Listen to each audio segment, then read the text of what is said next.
And now joining us live on the news to discuss matters on the Lekki toll gate reopening and recent protests is a lawyer and human rights activist holding the rank of a senior advocate of Nigeria, known for his works as a constitutional lawyer, Chief Mike Ozekhome. Thank you very much for joining us on the news at this time. The decision to hand over the Lekki toll gate to its owners, Lekki Concession Company, sparked protests today with the hashtag Occupy Lekki. Does the arrest and detention of these protesters at the Lekki toll gate negate the demands of the law, bearing in mind that the federal government had warned about such actions and put a ban on protests? The federal government of Nigeria has no right whatsoever to put a ban on the right of protest. The last time I checked, the government has not been able to abrogate, amend, alter, or remove the provisions of sections 39, 40, and 41 of the Constitution of the Federal Republic of Nigeria that allow for peaceful assembly, that allow for freedom of association, of assembly, and of movement. The last time I checked, the federal government has not been able to abrogate Article 21 of the International Convention on political rights of citizens. The last time I checked, the federal government has not been able to abrogate Article 11 of the African Charter on Human and People's Rights, which allows for freedom of assembly, the right to assemble freely. The last time I checked, the Public Order Act, which the government used to rely upon before now, particularly successive military governments, has been struck down and held to be unconstitutional by the Court of Appeal in the case of AMPP versus Inspector General of Police, in a lead and wonderful, momentous, epochal judgment delivered by the Honorable Justice Adekeye, who later went to the Supreme Court and has now retired peaceably. She held that the Public Order Act was unconstitutional insofar as it restricts freedom of movement and right to peaceful assembly, and insofar as it demands that people must first seek for permit from the police before they can protest freely. Indeed, she went further to say, as a matter of fact, the Public Order Act should actually be re-legislated upon to complement sections 39 and 40 of the Constitution. So where does the federal government has the right? Where do they have the right to stop a peaceful protest that was not violent at the Lekki toll gate? Are they saying that this government, whose principal elements, principal functionaries, right from Mr. President himself, President sir,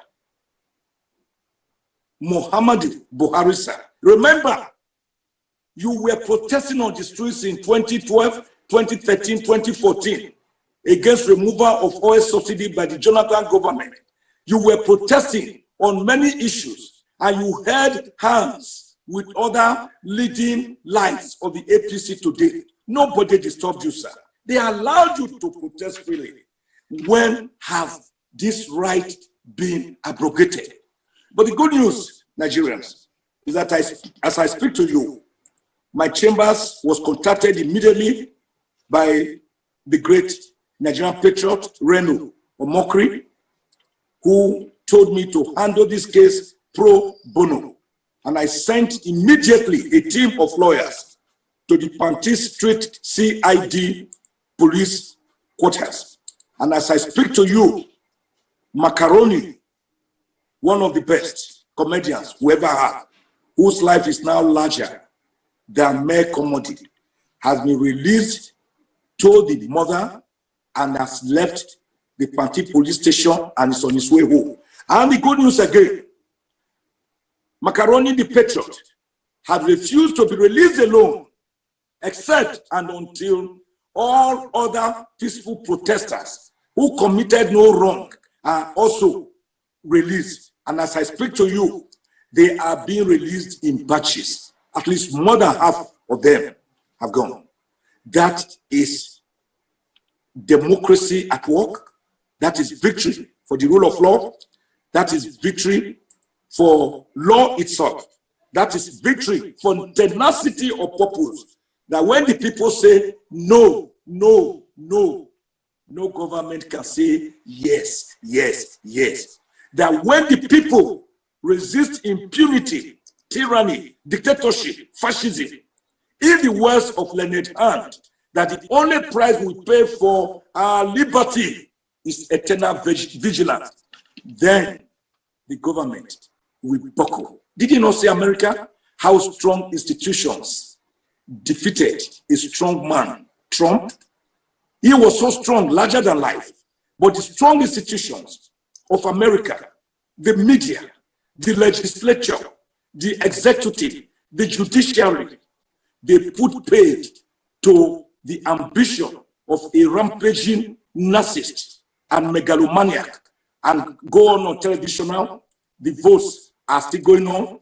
They are trying him after the issue of the unconstitutionality of the impeachment proceedings have been defeated roundly. That is democracy at work. Okay, sorry to cut in here. Let's look at the functions of the security agencies now in this protest. A lot of people over time have complained at the way security agencies react to protests. They don't have the right to. If a protest goes violent, that is a different thing. I don't subscribe to violence. With all respect and all humility, I'm a co-founder of the first human rights body in Nigeria, the Civil Liberties Organization, the CLO, which we founded on the 15th of October, 1987. We never protested violently, and I've not seen any protest in Nigeria going violent. We were allowed, even by the military, to protest from Ikeja to Alausa, from Alausa to Igondo, from Igondo to Yanokbaja, up to Isolo, up to Yaba bus stop. We were never harassed. On occasion when they came to harass us and tear gas us, and some people were detained, we quickly went ahead and got them released. For God's sake, we are supposed to be practicing a democracy. Am I right? The last time I checked, we are not under any military junta. I'm now telling you that even under military junta, even under Buhari military junta, he did respect some court orders. Whenever the court ordered that people be released, they were quickly released. How come we have gone full cycle, like the fate of the Baba's chair, of perpetual progress, of perpetual motion on its axis without progress, that we are even getting worse than we were in 1984-85. That is not good for us. The security agents have no right. In fact, it is in their own interest that whenever we protest on the streets, we are doing it for them, for our children, for their children, for generations yet unborn. Not because we have anything to gain from it. My going into, for example, Macaroni's case, I've never met him, I've never known him, but I've known about his comedy. I like him, I like his guts. And when Reno Omokri contacted me, I told him, pro bono, straight away, we moved to business. That Go back to the issue of this Lekki Tollgate. Sorry to butt in there. Okay, we're looking at this judicial panel of inquiry in a man of your position as a constitutional lawyer and human rights activist. A lot of people have accused the judicial panel of inquiry for the restitution of SARS brutality as being compromised and slow in its proceedings to pursue justice for the victims. Are you of this opinion? Because that is the reason why there was a protest today. Well, I am a lawyer trained to work on hard, cold facts. I do not base my opinion on suppositions, predilections, or personal prejudices. I base my opinion on hard, cold facts. We have to look at the various operations of the panels because all of them are not the same. The one in Edo State is different from the one in Lagos State, is different from the one in Plateau State, is different from the one in other states. Each case must therefore be dependent on the merits of its own operational methodology and modus operandi. But I'm aware that in some panels, some members have either opted out or threatened to leave. And when I was asked about an hour ago about my opinion on that, I said, and it is simple, if a member leaves a panel and the panel still forms a quorum to operate, then it should go ahead and operate. I said legally and constitutionally, there's nothing wrong with that. It is not fatal. But I said morally and ethically, in terms of the believability, the credibility, the integrity of that panel, the quittance of one member is a dent to the operation of that panel because it shows an internal implosion, an internal schism. It shows a division. And you know that a house divided against itself cannot stand. So, because the questions will then arise, why did Mr. A or B or C quit that panel? That will impact negatively on the final outcome of that panel in terms of its integrity, credibility, and perception of members of the public, because perception many times becomes reality. Lastly, let me have your position now on the decision to hand over the Lekki toll gate to its owners, the Lekki Concession Company. What's your view on that? My view on that is that it is not only premature, it is insensitive, it is insensate, it is immoral, it is unethical. That Lekki toll gate is still oozing with the splattered blood of Nigerians, blood that oozes, blood that is crimson, blood that is screaming to high heavens for revenge, for vengeance. And the very judicial panel set up to unravel what happened has not even finished his work, not to talk of submitting his report. Now the people want to go to business. In other words, people are believing that business, naira and kobo, pounds, dollars, yen, and euro are more important than precious life. I say no, I say no, I say no. We must value the life of every Nigerian. To me, that toll gate itself has no business being there at all. Have you ever imagined a situation, God forbid, where there's a serious war and people want to run away from Lekki and Naija, which is landlocked, which is locked except you get to Ekpe? There's only one ingress and only one exit. Can you imagine a toll gate being in such a place that does not have a second gate?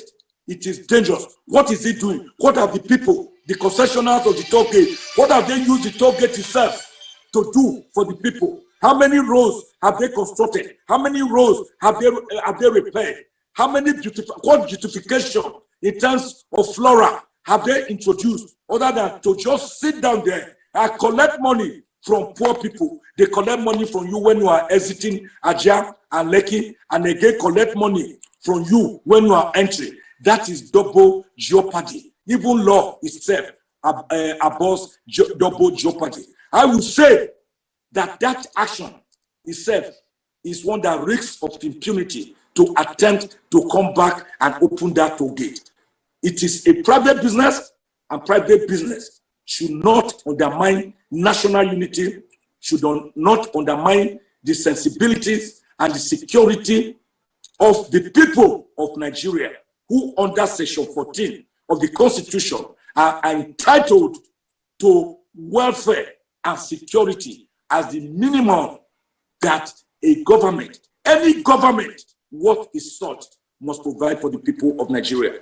The rest is, as we say in common parlance, Jara. Thank you so much for sharing your views with us on the news, especially on the issues bordering the Lekki tollgate. And I'm sure lots of people are happy with this recent news of the protesters being released in batches. Thank you. Yes, thank you very much. All right, that was Chief Mike Ozekhome, constitutional lawyer and human rights activist, a senior advocate of Nigeria, sharing his views on the Lekki tollgate protests and recent